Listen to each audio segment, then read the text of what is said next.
Hello everyone, this is Dr. Jyoti D. Gulwani with Research Methodology 1. We have started with chapter number 1. In that topic, method of knowing, non-scientific and scientific.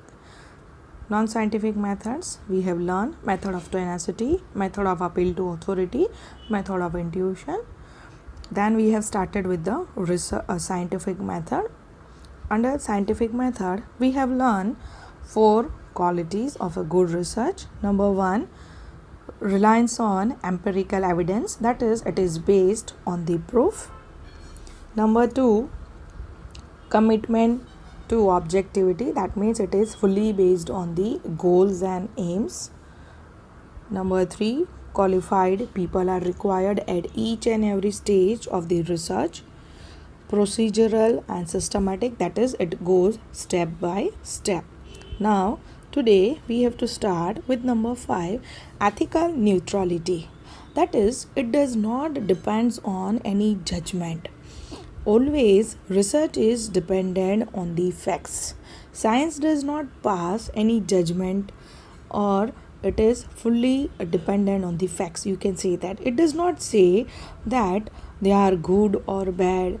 Science states that never impose anything, that is, never force anything without any facts.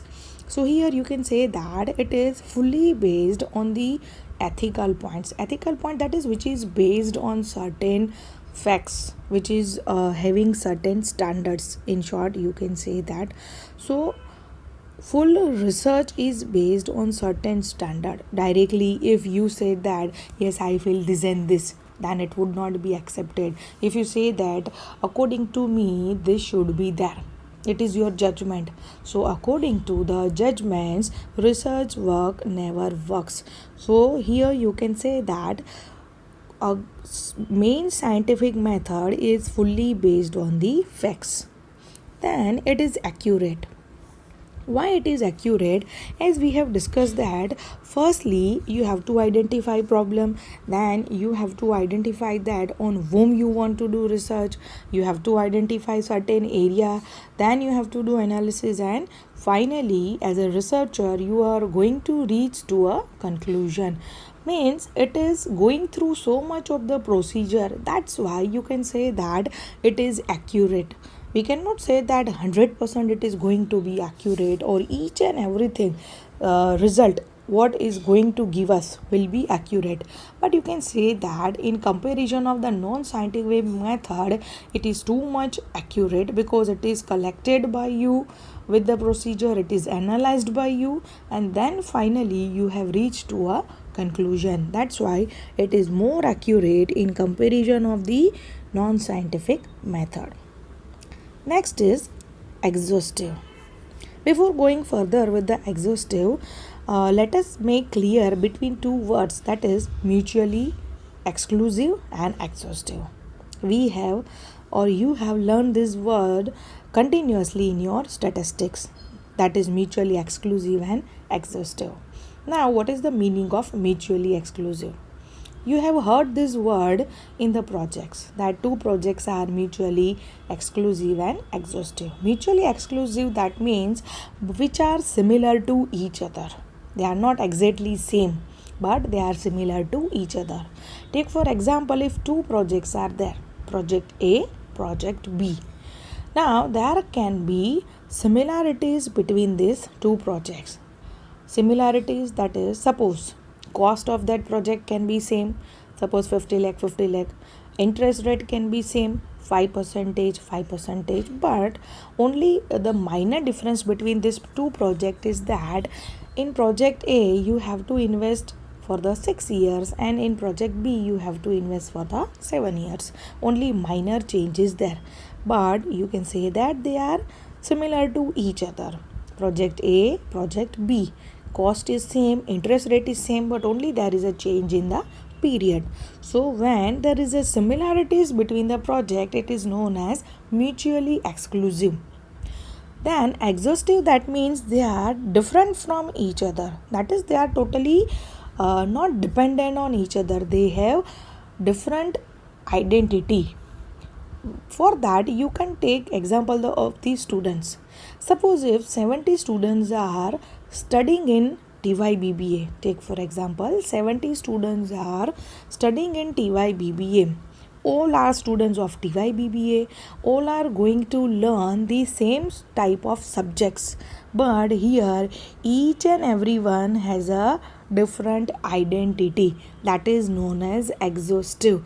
They are not similar. Exhaustive, that means which are totally separate from each other. You can say that they are having the same characteristics. They all are learning in the TYBBA. They are all going to learn the same subjects, but when we talk about the students, that means they have the different identity from the each other. That is known as exhaustive, having the same kind of characteristics but their identity is separate. That is the exact meaning of the exhaustive. Hope it is clear in the mind what is mutually exclusive and exhaustive. Here understand in research what is exhaustive. Exhaustive, that is whatever information collected from different people is similar. Like it is similar, that is if you are asking 10 questions to 100 people, that 10 questions are going to be similar because you are going to ask similar question to everyone.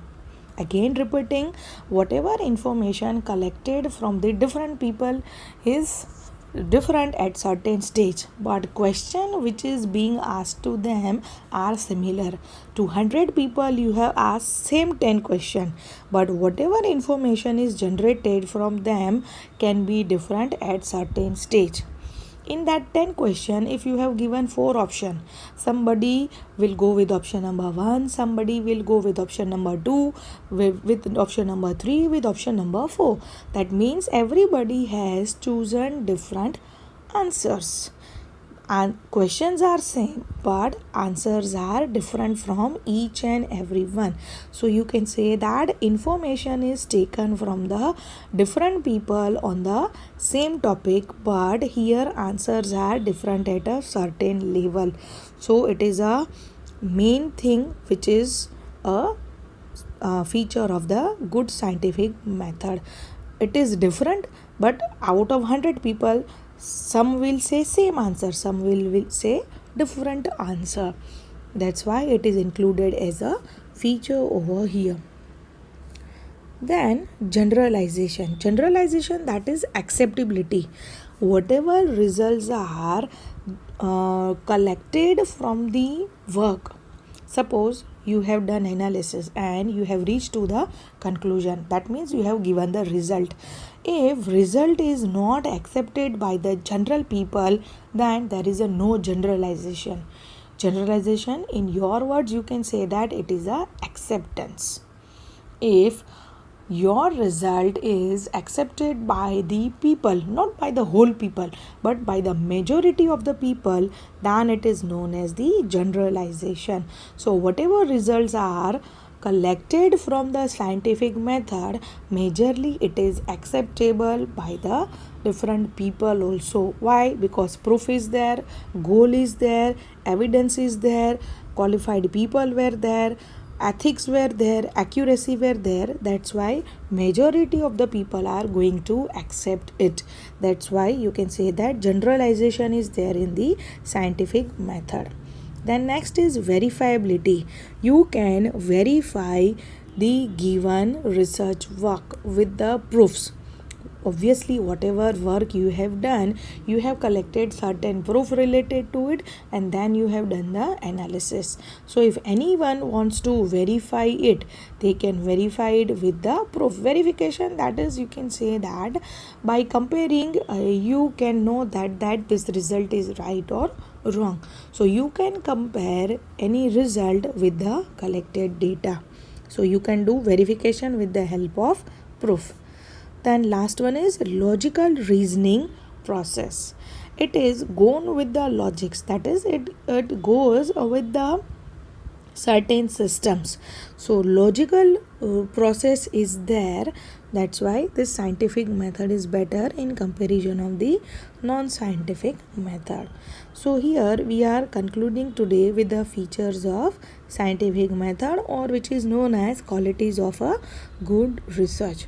So our full question is what? That is methods of knowing. Methods of knowing, that is from where you have generated the information. Information is generated through two sources, non-scientific and scientific method. There are three non-scientific methods: method of tenacity, that is method of belief; method of appeal to authority, that is to support your belief.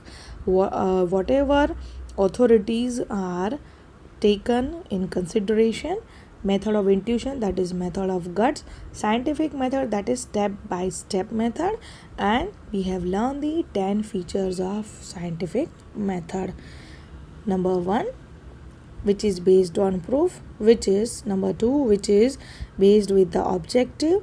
Number 3, at each and every step qualified people are required. It is a step by step method. It is a totally procedural method. It is based on certain standard. It is accurate because step by step it is calculated. Exhaustive, that is each and every information is separate, which is collected from the separate people. Generalization, that is majorly it is acceptable by the different people.